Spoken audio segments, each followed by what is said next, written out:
Hey guys, welcome back to Tethan Props, and this is another build tutorial of my Destiny Hunter knife. So sorry it's been a while since I've posted my last tutorial. It's just I've been very busy moving house and moving into my new workshop, and I've also been working on a heap of new projects, so stay tuned for all the new stuff that's been coming up.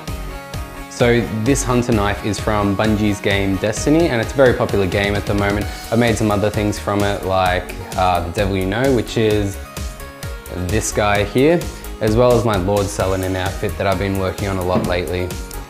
So this build, I'd give about 4 out of 5 strange coins, because it took into account a lot of different techniques. So it was a lot of smoothing originally of the blade, and then it also took in the difficulty of molding and casting. But I'll talk about that later, so let's get straight into the build. So I originally got the files for the Destiny knife in a scale size from Punish Props. So Bill Duran over at Punish Props gave out the designs that he'd come up with for the Destiny knife. So I used those, traced them onto a thin sheet of MDF board. So it was as thin as I could get that it would still be strong enough to hold the shape. So I took that cut out of the knife and covered it in Bondo. I gave it a pretty thick layering on both sides, so altogether it was probably about ½ centimetre to 1 centimetre thick. So once all the Bondo had dried, I took my Dremel tool, my sandpaper, whatever I could use to knock down as much of the Bondo as possible while still trying to keep it accurate.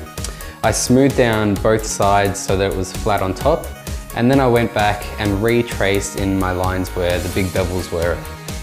So you just repeat the process over and over until you're happy with the smoothness.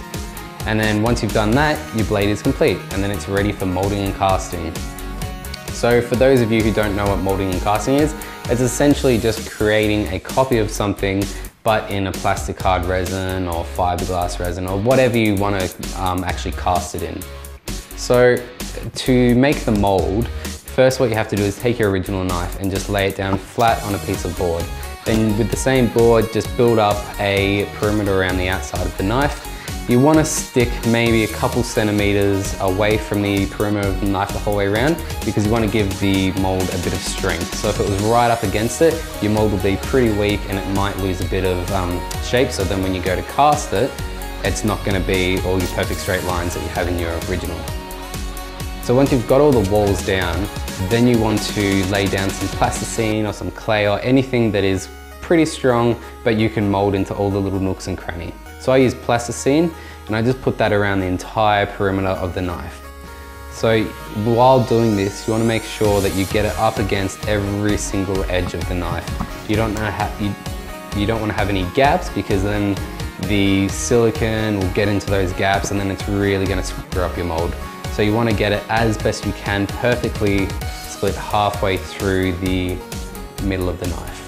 So before you start pouring any silicone or anything like that, you've got to make sure that you put in registration marks around the whole outside and also in the circle parts. So these registration marks help for when you have the 2 bits of silicone, it helps them really line up like a jigsaw piece. And without them, the silicone could slip and slide a little bit around, and then it would screw up your mold, because you would have halfway it would be split and a bit off center. So once you put all your registration marks in, then you're ready to start pouring the silicone. So I just use a silicone that comes with a catalyst, mix it up, and then you pour it on top. It's a similar concept to when you are doing the perimeter of the knife. You want to have a decent chunk of silicone around the outside of the knife, as well as the top layer, because if it's really thin, it might cave in itself and then not give you the straight edges this way when you're molding the knife. So let that silicone dry, and then you flip it over, pull off the base and the wall that you've put up, and then remove all the plasticine and clay. You've got to make sure you get rid of all of it, because later on if you leave it in there, it's going to create air bubbles and you're going to run into a lot of issues. So you really want to take your time now and just remove all the excess clay and plasticine from the actual object. So once you've removed all the clay and all the excess, you want to then put up the same walls that you had on the first layer. So what you can do is just use the walls that you had and then just inverse them and lay it down again. So you want to put a barrier between the 2 layers of silicone that you're doing, because silicone sticks to nothing but silicone, and if you had to put it on each other, it would stick together and you'd never get it apart. So the way that I put a barrier in between my 2 pieces of silicone is I just take a clear coat, spray paint, and I just give it a good couple coats just so you know that you're covering every little bit of silicone. Once the clear coat's dry and you're happy with the barrier between the two, then you can go ahead and pour your second layer of silicone. So once you've poured your second layer of silicone and it's all dry, then it's ready to pull apart. So once you pull it apart, then you'll get a mold like this. So this is a two-part one, as I said before. So you've got one side and the other side. All these little dots and bumps that are around the outside are those registration keys that I put in. So those really help to line up the mold again when I put it back together. So I know that I can put that back together and it's gonna line up exactly, and when I cast it, it's gonna have the exact same shape and size that the original knife did. So now onto casting, this is the fun part. So given that it is silicone, it is still a bit rubbery. So you need to have some kind of stiff barrier so that the silicone doesn't morph itself. And I just use a couple pieces of MDF board, holds it all together nicely, and you can clamp or sticky tape this together. When you pull out your original knife, you want to have somewhere where you can pour the resin into, and this is just called a pouring port or a pour hole, whatever you want, it's all the same. It's just a way to get your silicone into the mold. So for this knife, I put it right in the tip here. You can see this in the cutouts that I've put in the silicone mold. So you want to do this on both sides of the mold so that you've got a nice hole to pour your resin into. So once you've poured the resin in and you're rotating it around, you want to make sure that you keep in your mind what the shape of your object is, because this knife, a shape like this would have a tendency, especially if I'm pouring from the end here, to catch air bubbles here. Because if I lift it up this way, the air is going to rise and trap itself in there. So to combat this, when I do my first pour of the resin, I let it get straight to the bottom, and then I rotate it a little bit so that it goes down into that little spike, and I know that all the air is going to be pushed out, and then I can just continue to pour from the top, rotate round, and I know that there's not going to be an air bubble stuck in there. So keep mixing, pouring, do it in small lots because it dries quite quickly. When you have a lot of it together, it'll dry quicker. So you know you're done when you start seeing that no more resin can go on the top, and at that point, sit it down and leave it. So for a mold like this, I would just leave it overnight because you don't want to go pulling it out early while the plastic is still soft. You want to let it fully cure, and yeah, give that maybe 12 hours overnight. Just don't get hasty with it and just leave it and let it do its thing.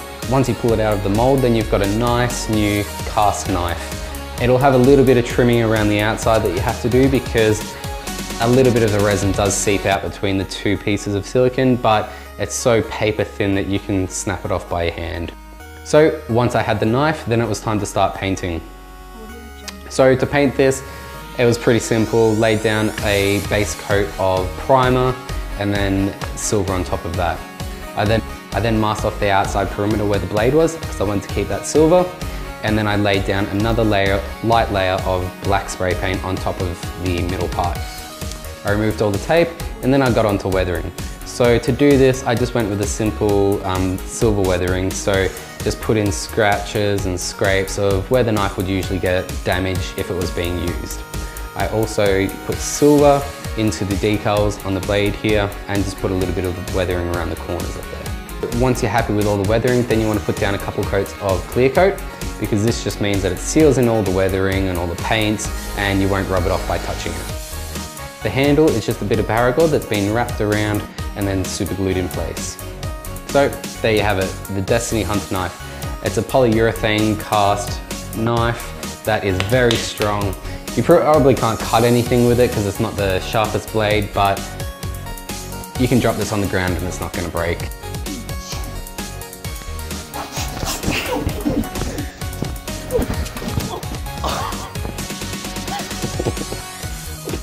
Good catch. Wait, do some more of that and I'll be like, yeah.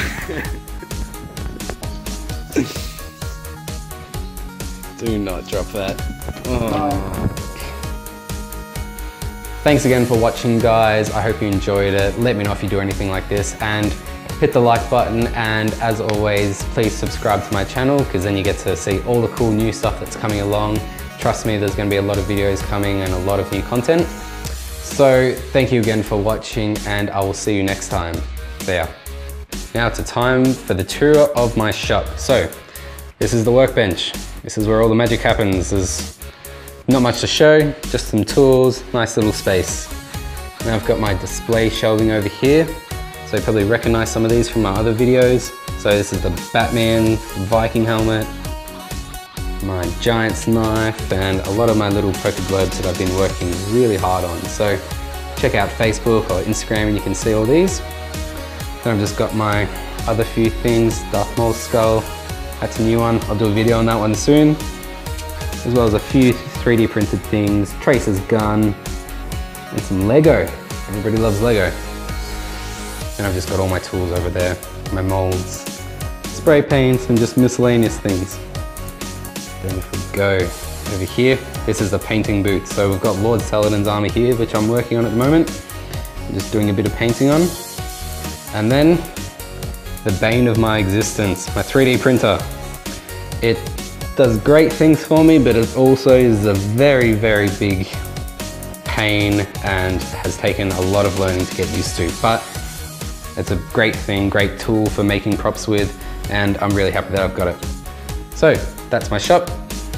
Thanks for watching, guys. I'll see you next time.